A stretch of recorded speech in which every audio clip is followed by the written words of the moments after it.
Now the internet can be misleading. Such as... Also be informative and help you make good decisions. Today we are going to use the internet for a very important topic. Vaccination. Vaccination is one of the greatest medical advances we have, ever since the invention of the first vaccine by Edward Jenner in 1796. Smallpox was a terrible, horrible disease that killed 1 in 12 people. During this time, Edward Jenner found that milkmaids who had previously come in contact with cowpox did not get infected by it. So the guy took some stuff from the cowpox lesion and injected it into a young boy. It's not creepy or anything. And lo and behold, he didn't get sick. So the first vaccine was born.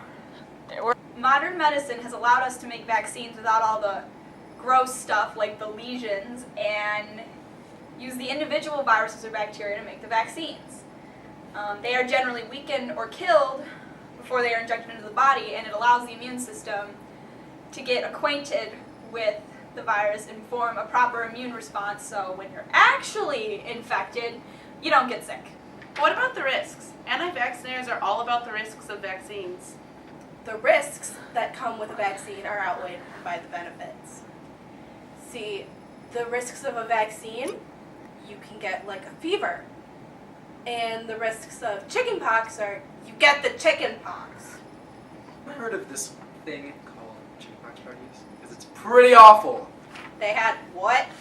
People would get their kids together with other children who had chickenpox. Like, why? Please, tell me why. Oh, yeah, to get them naturally immunized. Fantastic. Isn't the point of being immunized not to get the disease?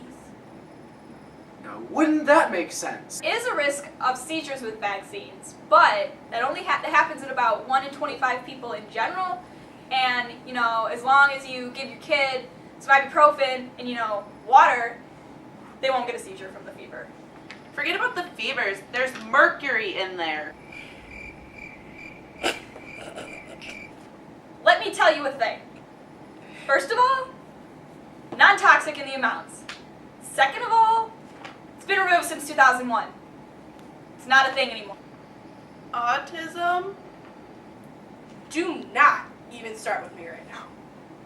Just Google it, and you will see countless studies done by reputable sources.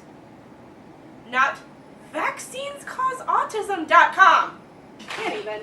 Okay, so not autism, no mercury, but what about all the additives? Aren't we warned about putting other stuff into our bodies? Nothing in vaccines isn't useful. Everything serves a purpose. Antibiotics keep bacteria from running rampant in the vaccines. Formaldehyde deactivates the virus, plus you make more in your body in a day than is inserted in vaccines in your lifetime. This was supposed to be out of the US, but now it's back. You know where that happened? Where people didn't get the kids vaccinated. Like Disneyland.